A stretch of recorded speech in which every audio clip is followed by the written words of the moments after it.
Welcome back everyone. आज के इस लेक्चर में हम यूक्लिडियन डोमेन के बारे में डिस्कस करने वाले हैं। रिंग थ्योरी के काफ़ी सारे लेक्चर्स ऑलरेडी मैंने अपलोड कर दिए हैं, जहां पर हमने यूएफटी पीआईडी की डेफिनेशन और एग्जांपल डिस्कस किए थे। सारे लिंक आपको डिस्क्रिप्शन में मिल जाएंगे। अभी हम स्टार्ट करते हैं विद डेफिनेशन। तो देखिए, यूक्लिडियन डोमेन की डेफिनेशन क्या होती है कि हमने लेट किया कि आर इंटीग्रल डोमेन है, और इफ़ एक नॉर्म की हम बात करते हैं, if there exist a norm, और उसको हम एन लेट कर लेते हैं, there exist a norm N on R such that कि दो कंडीशंस अगर फुलफिल होती हैं तो उस केस में हम ये कह सकते हैं कि वो यूक्लिडियन डोमेन है।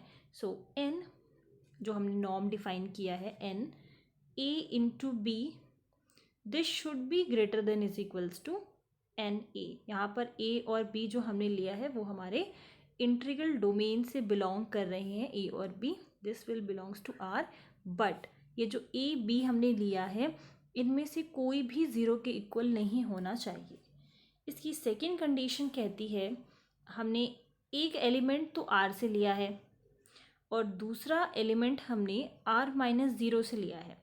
कहने का मतलब ये है कि एक एलिमेंट नॉन ज़ीरो होना चाहिए, दूसरे एलिमेंट पे कोई भी कंडीशन नहीं लगी हुई।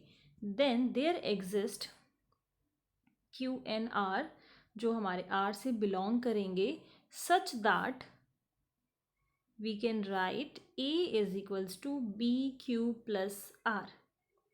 जहाँ पर ये जो आर है, अगर आप उसको ध्यान से देखो तो ये हम डिवीजन अलगोरिदम की बात कर रहे हैं। तो डिवीजन अलगोरिदम में क्यू जो है क्वेश्चन है, आर जो है रिमाइंडर है, रिमाइंडर ज़ीरो भी हो सकता है। तो अगर ये कंडीशन, ये दोनों कंडीशंस अगर फुलफिल हो जाती हैं तो हम कहेंगे कि गिवन इंटीग्रल डोमेन हमारा ईडी है। रिमाइंडर पे जो हमें कंडीशंस मिली हैं वो ये है कि रिमाइंडर या तो ज़ीरो के इक्वल होगा और n of r will be less than n of b। जैसे कि डिवीजन अलगोरिदम में हमें जो कंडीशन मिलती है कि रिमाइंडर जो है वो इससे ज़्यादा नहीं होगा, मतलब जिससे आप डिवाइड कर रहे हो उससे ज़्यादा तो हमारे पास रिमाइंडर आएगा ही नहीं। तो ये कंडीशन हमारी r के लिए मिलती है। अगर ये दोनों कंडीशन फुलफिल हो जाए तो हम ed इसको बोल सकते हैं। अब इसको प्रूव कैसे करते हैं? नॉर्म यहाँ पर क्या है, बेसिकली जो ये मैपिंग है, जिस मैपिंग के बारे में हम बात कर रहे हैं वो मैपिंग किस पर मैप करेगी, क्योंकि ये नॉर्म की बात हो रही है तो या ये हमेशा नॉन नेगेटिव रहेगा। ठीक है, whether it can be zero और it will be always positive. हम यहाँ पर नेगेटिव की बात नहीं कर सकते ड्यू टू दिस नॉर्म। अब इसका एक example, integers z is ed, ये हमारा यूक्लिड डोमेन होता है। तो इसके लिए आप नॉर्म क्या डिफाइन कर सकते हो? We can take norm n of a is equals to mod of a। अब क्योंकि मैंने बोला n क्या है, नॉर्म है जो कि एक तरीके से फंक्शन है, कहाँ पर मैप कर रहा है? नॉन नेगेटिव पे मैप कर रहा है, हमेशा पॉजिटिव होना चाहिए। तो हमने जो मैपिंग ली है उसमें हमने मॉडुलस लगा दिया, जिसकी वजह से ये कभी भी नेगेटिव पे मैप नहीं करेगा। ये हमें बेसिकली ए की एब्सोल्यूट वैल्यू दे रहा है। तो ये तो हो गई मैपिंग की बात। अब हमने जो मैपिंग डिफाइन एन की है वो दो कंडीशन को फुलफिल करनी चाहिए, जो अभी मैंने जस्ट डिस्कस किया। तो अगर मैं यहाँ से दो एलिमेंट्स ले लूँ, ए और बी में दो एलिमेंट्स ले लूँ, ए कॉमा बी, हमने आर से दो क्योंकि हम जेड की बात कर रहे हैं तो यहाँ पर हम जेड ले लेते हैं, क्योंकि हमें इसी को इंटीग्रल डोमेन प्रूफ करना है। साथ में ये कंडीशन दी हुई कि दोनों में से एक भी ज़ीरो के इक्वल ना हो। तो जब मैं अगर आप इस कंडीशन को फुलफिल करना चाहते हो तो एन ए की वैल्यू क्या होगी? N a will be absolute a, जो हमने लिखा है। ए डॉट बी अगर मैं यहाँ पर लिखूँगी तो ये जो मोड ए बी। ठीक है, तो ऑब्वियसली ये जो है less than is equals to होगा ए बी के, क्योंकि बी की वैल्यू अगर 1 हो जाती है तो ये इसके इक्वल हो जाएगा, 1 से ग्रेटर हो जाती है तो यहाँ पे ये वाली वैल्यू ग्रेटर आ जाएगी। So this will imply that N of A will be less than is equals to N of A B, where A and B are non zero numbers.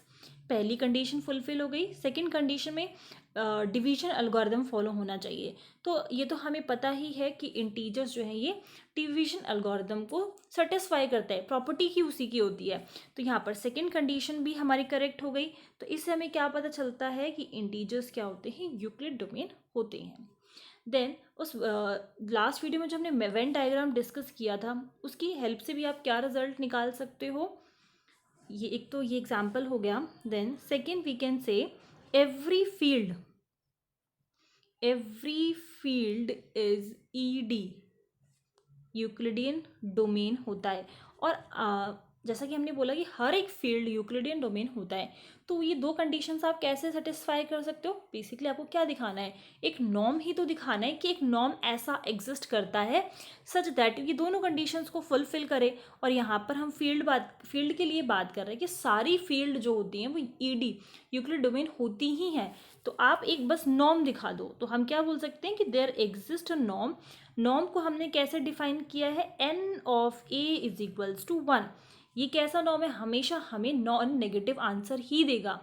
अब यहाँ पर जो हम a की वैल्यू चूज़ कर रहे हैं फील्ड से चूज़ कर रहे हैं, क्योंकि हम यहाँ पर फील्ड की बात कर रहे हैं, ये a वैल्यू 0 के इक्वल नहीं हो सकती। क्यों, क्योंकि हम जो a b वैल्यूज़ यहाँ पर लेते हैं वो दोनों ही नॉन ज़ीरो होनी चाहिए।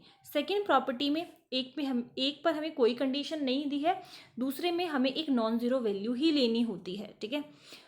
सो वो डिवीजन एल्गोरिदम फॉलो करें। तो सेकेंड कंडीशन हमें ये मिल गई। थर्ड इसकी जो प्रॉपर्टी है, अगर f फील्ड है देन f ऑफ मतलब जो पॉलिनोमियल रिंग बनेगी इससे, ये हमेशा यूक्लिड डोमेन होती है। अब जैसे इसके एग्जांपल्स QX ये हमारा यूक्लिड डोमेन है, then RX, then CX, then यहाँ पर P जो है वो प्राइम नंबर है, ZPX, ये सारे हमारे किसके एग्जाम्पल्स हैं, यूक्लिडियन डोमेन के। एक ऐसा एग्जाम्पल जो ED नहीं है तो हम क्या बोल सकते हैं, Z under root -5, this is not ED, ठीक है। और ये आप कैसे प्रूफ कर सकते हो, अगर आप लोगों ने प्रीवियस लेक्चर्स देखे हैं तो वहाँ पर हमने UFD की बात की थी, PID की बात की थी, वहाँ मैंने बहुत ऐसे एग्जाम्पल्स आप लोगों को समझाए हैं और प्रॉपर्टीज़ भी बताई हैं कि किस तरीके से आप कुछ रूल्स याद रख सकते हो। जैसे कि अगर मैं UFD की बात करूँ तो उसमें Z अंडर रूट -D, ये UFD कब होगा, जब D की वैल्यू या तो 1 या फिर 2 हो जाए। इन दोनों केस में तो ये UFD होगा, अदरवाइज ये UFD नहीं होगा। तो ये -5 वही वाला केस है, that means this will not be UFD। और अगर ये UFD नहीं है तो ये ED भी नहीं होगा। इसी तरीके से जब मैंने PID के कुछ एग्जाम्पल्स बताए थे तो वहाँ पर किस तरीके से हमने इसको प्रूफ किया था कि ये PID नहीं है, वो भी आपको उस लेक्चर में पता चल जाएगा। लिंक मैं आपको लोगों को डिस्क्रिप्शन में दे दूंगी, वहाँ मैंने क्लियरली PID का प्रोसेस बताया हुआ है कि ये PID क्यों नहीं है, और अगर ये PID नहीं है तो ये ED भी नहीं होगा। तो अभी इस लेक्चर में डेफिनेशन आई होप आप लोगों को क्लियर हो गई होगी, कुछ एग्जाम्पल्स क्लियर हो गए होंगे। देन हम ज़रूरी नहीं है कि हम हमेशा ED की डेफिनेशन से ही किसी भी गिवन इंटीग्रल डोमेन को प्रूव करें कि वो ED है या नहीं। बहुत सारी ऐसी भी हमारे पास रूल्स हैं, लाइक PID के बारे में हम बात कर सकते हैं, UFD के बारे में बात कर सकते हैं। अगर कोई भी गिवन क्वेश्चन वो UFD PID नहीं है तो वो ED नहीं होगा। तो और भी काफ़ी सारे वेज हैं इसको चेक करने के, जो हम इन डिटेल दूसरी वीडियो में डिस्कस करने वाले हैं। यहाँ तक अगर आपको कोई प्रॉब्लम है तो आप लोग मुझे बता सकते हो। And thank you.